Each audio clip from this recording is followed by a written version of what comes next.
realmente hay que darle gracias al Señor, porque siendo como somos, el Señor igual nos ama. Y esa es una virtud de Él solamente, ¿no? Porque nosotros como seres humanos somos rencorosos, nos cuesta. Pero el Señor, sin embargo, Él nos ama igual. Y hay que dar gracias a Dios por eso. Hay que dar gracias al Señor. Voy a pedir que abran sus Biblias ahí en Éxodo capítulo 32. Éxodo capítulo 32. Vamos a estudiar algunos pasajes de este capítulo 32 y 33. No es para terminarlo hoy, en realidad es el inicio de algo, de un estudio. Y vamos a aprender, yo sé que vamos a aprender. Para introducir el tema, quisiera analizar que hay ciertas situaciones negativas, ¿no?, en la vida del ser humano que se dan muchas veces con el propósito de mejorar o de restaurar una relación que quizás está rota. Pero estas situaciones negativas a veces nos hacen reflexionar, nos sirven para reaccionar y a la vez también aprender la lección. Cuando nosotros hablamos de disciplina, cuando se disciplina, por ejemplo, a un hijo, no se hace con el gusto, con el deseo, con el anhelo solamente de castigarle, sino porque nuestra intención, lo que pretendemos a través de la corrección o de la disciplina, es que el niño no cometa una torpeza o un error que pueda también traerle consecuencias, no solo en el momento, sino también en su vida más adelante. Le va a quedar como una lección. De hecho, muchos accidentes o malas situaciones de vida se producen en los niños porque la porfía de querer hacer lo que no se debe hacer. A veces paga la consecuencia el niño, pero también porque muchas veces los padres quizás no les enseñamos en el momento, no los disciplinamos en el instante para corregirles en el tiempo que tenía que ser. Toda disciplina o todo castigo bien dado en el momento adecuado termina siendo para bien. La disciplina en sí sirve para formar carácter. Israel es un ejemplo claro de la disciplina de Dios y de cómo el Señor enseñaba a su pueblo a través de situaciones que, bueno, todos sabemos eran muchas veces muy difíciles, situaciones críticas, pero ahí estaba Dios para enseñar a través de la disciplina. Éxodo capítulo 32, verso 1 al 6 voy a leer. Dice: viendo el pueblo que Moisés tardaba en descender del monte, se acercaron entonces a Aarón y le dijeron: levántate, haznos dioses que vayan delante de nosotros, porque a este Moisés, el varón que nos sacó de la tierra de Egipto, no sabemos qué le haya acontecido. Y Aarón les dice: apartad los zarcillos de oro que están en las orejas de vuestras mujeres, de vuestros hijos y de vuestras hijas, y traédmelos. Entonces todo el pueblo apartó los zarcillos de oro que tenían en sus orejas y los trajeron a Aarón. Y él los tomó de las manos de ellos y le dio forma con buril. El buril es una herramienta que sirve para tallar en los metales, ¿no? E hizo, dice, de ello un becerro de fundición. Entonces dijeron: Israel, estos son tus dioses que te sacaron de la tierra de Egipto. Y viendo esto, Aarón edificó un altar delante del becerro y pregonó a Aarón y dijo: mañana será fiesta para Jehová. Y al día siguiente madrugaron y ofrecieron holocaustos y presentaron ofrendas de paz, y se sentó el pueblo a comer y a beber, y se levantó a regocijarse. Mientras Moisés, acompañado por Josué, estaba en el monte recibiendo la ley de Dios, de la misma boca de Dios, directamente de Dios, el pueblo abajo, en las laderas del monte, esperaba. La orden de Dios a través de Moisés para ello era mientras esto ocurría, mientras Dios daba las tablas de la ley o la ley al pueblo que iba a guiar al pueblo en su forma de ser como nación, ellos tenían que estar, dice la palabra, esperen, así le dijo Moisés, esperen en santidad. Esperen en santidad, o sea, en consagración. Mientras nosotros estamos arriba recibiendo las tablas, conságrense totalmente a Él. Pero el pueblo, en lugar de consagrarse a Dios, comenzaron a dudar, comenzaron a tener temor, comenzaron a murmurar entre ellos y comenzaron a presionar, en este caso a Aarón, que era el sacerdote, ¿no? El sacerdote máximo. Comenzaron a decirle a Aarón, oye, ¿y si Moisés ya no viene, si Moisés está muerto? Hace mucho tiempo que está ahí arriba y no vuelve. Quizás ya murió y Josué puede haberle pasado lo mismo. No podemos esperar más tiempo. Se ha demorado demasiado en bajar. Y surge del corazón de esta gente, de este pueblo de Dios, la, entre comillas, la necesidad de hacer una imagen para adorar. Y comienzan a presionar a Aarón otra vez. Y le dicen, hagamos un ídolo. Aarón era el máximo líder espiritual del pueblo, él era el sacerdote. La tarea, el rol de Aarón era llevar al pueblo a la adoración a Dios, era mantener al pueblo en santidad delante de Dios. Sin embargo, por la gran presión del pueblo, Aarón desestimó su tarea y en lugar de hacer las cosas que Dios le había mandado a él, hizo las cosas que el pueblo le mandaba. Por darle en el gusto al pueblo, por no tener una revuelta, por no tener un momento a lo mejor en que se iban a ir todos encima de él. Entonces él dijo, mejor estoy con el pueblo, total Moisés no está, y voy a agradar al pueblo y vamos a hacer lo que el pueblo está pidiendo. Ahí que hicieron una estatua, dice la palabra, un ídolo, un ápice. El ápice era un toro, un becerro, que era una figura que adoraban los egipcios. Recordando, ¿no es cierto?, que dentro del pueblo que salió de Egipto venían muchos egipcios y ellos venían también todavía con sus culturas.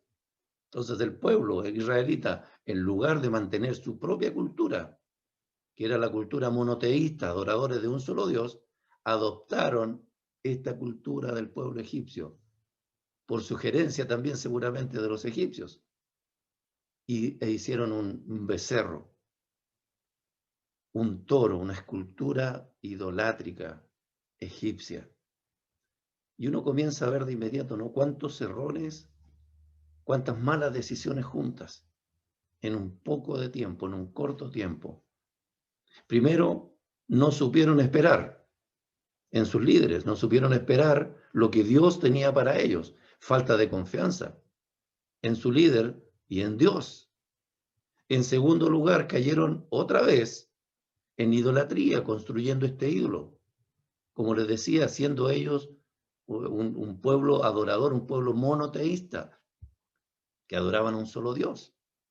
Y en tercer lugar, otro error en el que cayeron, y principalmente Aarón, fue que el líder religioso consintió el error de este pueblo y no cumplió su rol, no corrigió.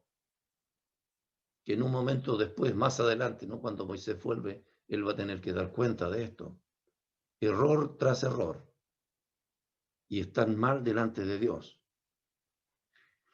El ser humano siempre está buscando algo más, y eso nosotros lo sabemos. El ser humano siempre busca algo más en su vida espiritual y comete el error justamente de buscar o de crear dioses que surgen de esa necesidad interior.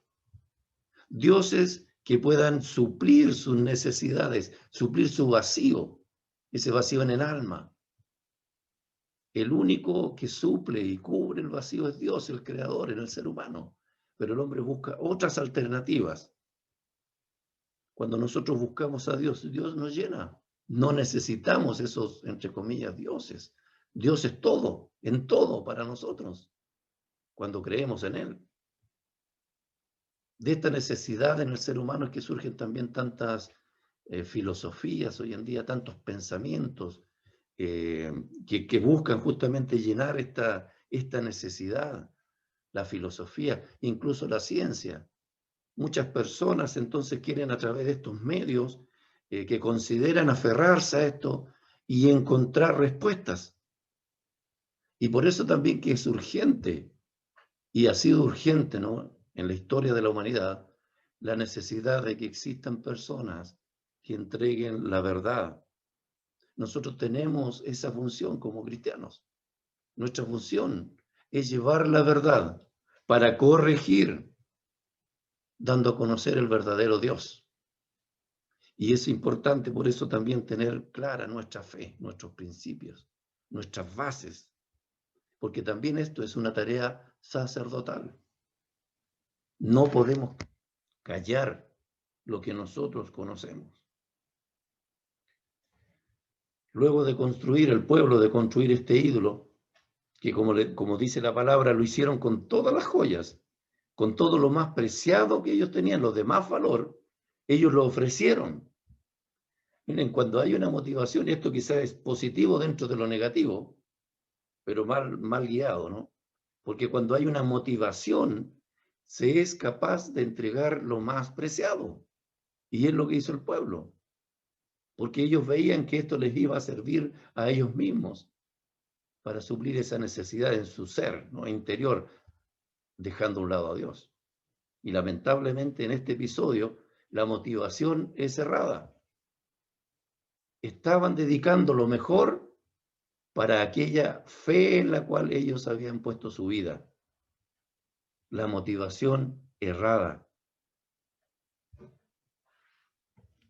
En el verso 25 dice la palabra del capítulo 32 que el pueblo estaba desenfrenado cuando Moisés llegó a su pueblo.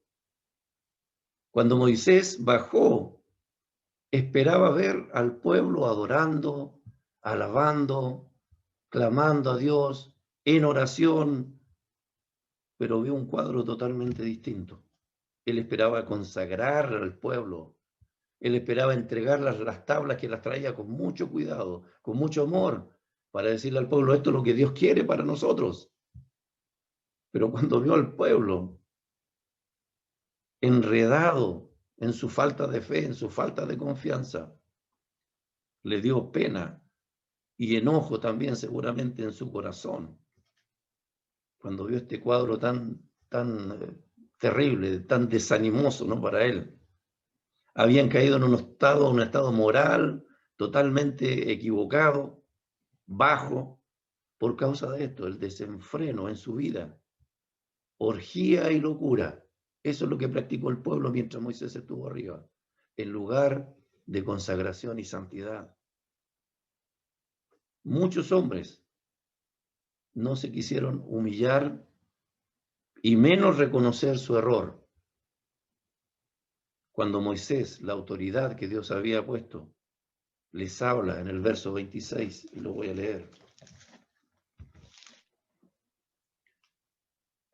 Verso 25, 26 dice, y viendo Moisés que el pueblo estaba desenfrenado, porque Aarón le había permitido, para vergüenza entre sus enemigos, se puso Moisés a la puerta del campamento y dijo, ¿quién está por Jehová? Júntese conmigo. Y se juntaron con él todos los hijos de Leví. ¿Quién está por Jehová? Esa pregunta era la oportunidad de arrepentimiento. Esa pregunta era la oportunidad en que aquel que se sentía culpable podía decir, yo me siento culpable y yo me arrepiento. ¿Quién está con Jehová? Yo me voy a acercar. Moisés dijo, júntese conmigo, porque era la oportunidad en que Dios iba a perdonar esa situación. Pero la culpabilidad en muchos de ellos, en muchos de sus corazones, la culpabilidad o simplemente el orgullo de ellos mismos les hizo agachar sus cabezas y volver a sus tiendas en ese estado y en esa situación, perdiendo la oportunidad que Dios les estaba dando de arrepentirse por haber equivocado su paso, su caminar, no aprovecharon la oportunidad. Dios a través de Moisés le estaba abriendo una puerta otra vez, como Dios siempre lo hace. Pero llega también el momento en que Dios cierra las puertas. Y nosotros conocemos la historia de Noé, cuando Dios cerró la puerta del arca. Hasta ahí fue la oportunidad. Llega un momento en que Dios también se cansa de dar oportunidades. ¿Quién está por Jehová? Júntense conmigo. ¿Y quiénes se juntaron? Ahí dice la palabra, y se juntaron todos los hijos de Leví, aquellos que cumplían la tarea de adoración, la tarea de alabanza, de llevar al pueblo a la presencia de Dios a través de la alabanza y a través de la oración. Qué importante ese ministerio, ¿no? Solo ellos se acercaron a Moisés. Y la tarea ahora que Dios le da a este pueblo, a los levitas, a través de Moisés, es una tarea triste.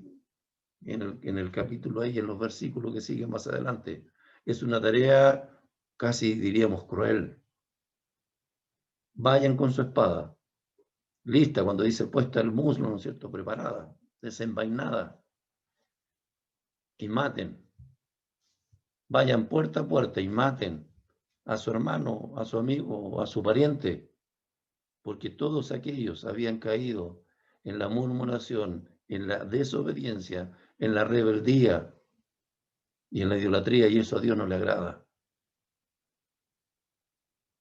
Pero también cada uno de los del pueblo de Israel que participó de ese momento de idolatría, dice la Biblia que bebió de su propio pecado. Verso 20, volvemos atrás un poquito. Capítulo 32, verso 20. Y tomó el becerro que habían hecho y lo quemó en el fuego y lo molió hasta reducirlo a polvo, que esparció sobre las aguas y lo dio a beber a los hijos de Israel. Bebió de su propio pecado el pueblo. Ninguno estuvo libre. Cada uno tomó parte de su irresponsabilidad, de su pecado delante de Dios.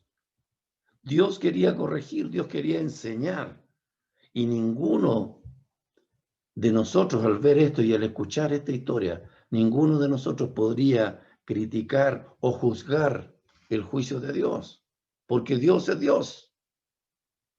¿Cuál es mi autoridad para juzgar a Dios? Murieron más de 3.000 hombres en esa ocasión por causa de ese pecado. ¿Puedo juzgar a Dios yo por disciplinar de esa manera? Es Dios. No podemos juzgar los juicios de Dios. Solo tenemos que aprender a aceptarlos. Ni siquiera tratar de entenderlos, porque en nuestra mente no vamos a lograr hacerlo.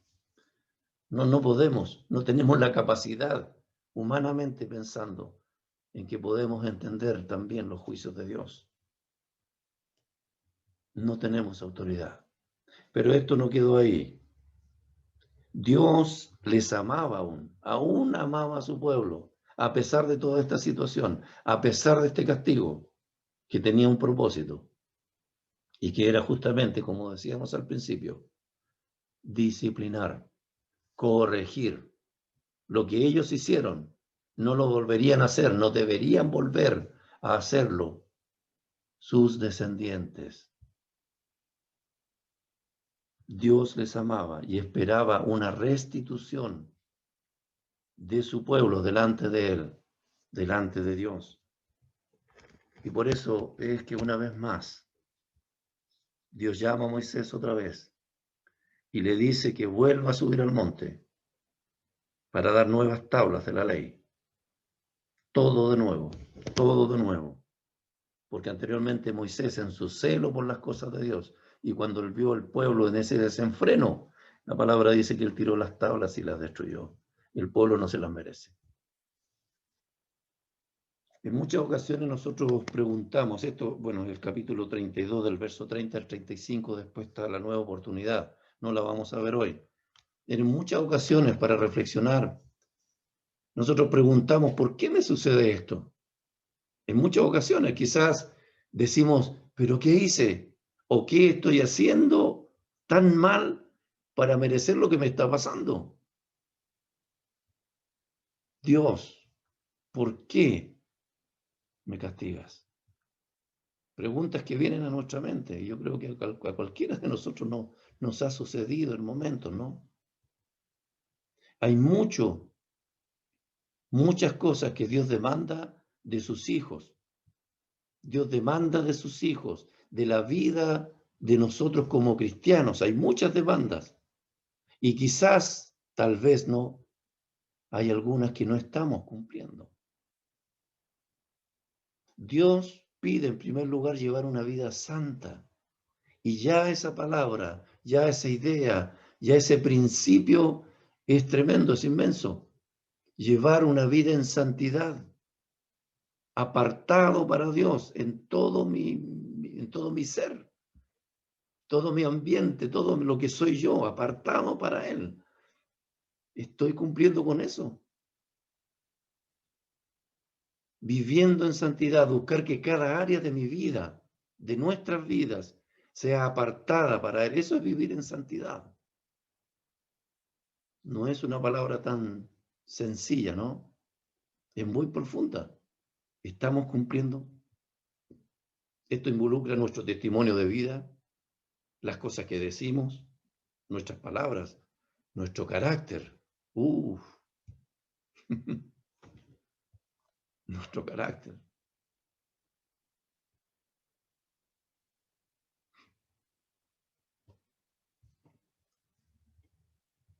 Cuesta, ¿no? Cuesta cuando reconocemos cómo somos o cómo actuamos, hasta con las personas que amamos muchas veces, ¿no?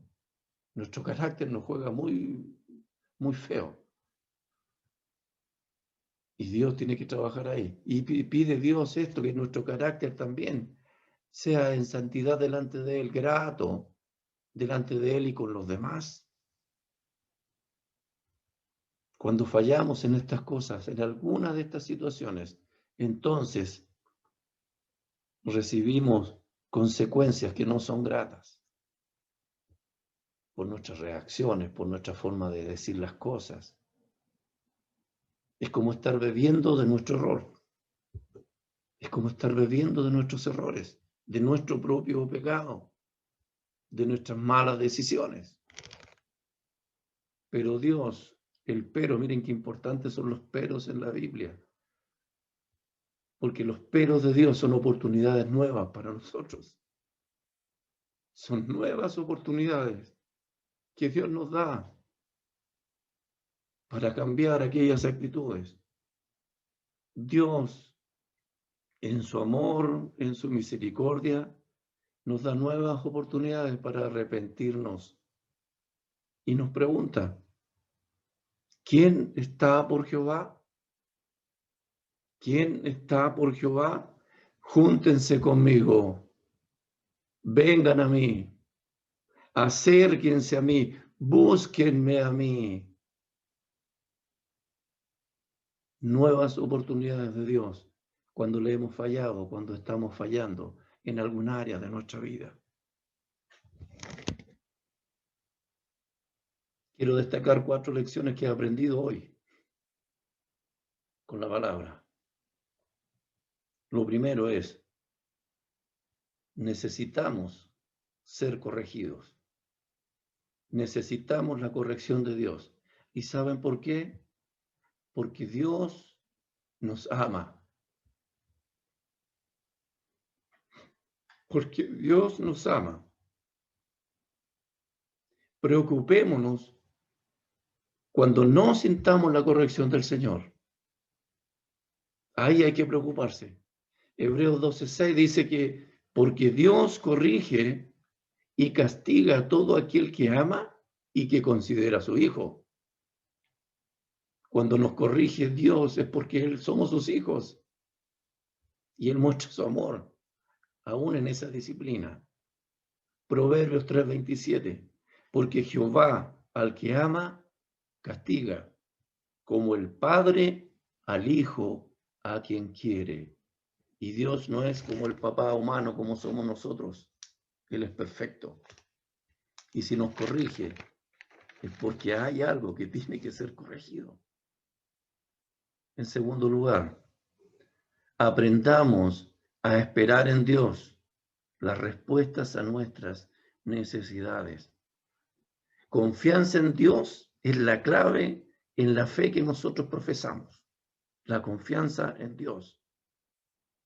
Los hombres dijeron, Moisés está tardando mucho en traer lo que Dios tiene para nosotros. Dios tiene su tiempo para responder a nuestra necesidad. Y hay cosas en nuestro corazón que a veces nosotros decimos, pero Dios se está demorando tanto. Hay que esperar. No podemos forzar el tiempo que Dios tiene para cambiar en nosotros algo o darnos lo que necesitamos. Confianza en Dios. En tercer lugar, Dios pide a sus hijos santidad.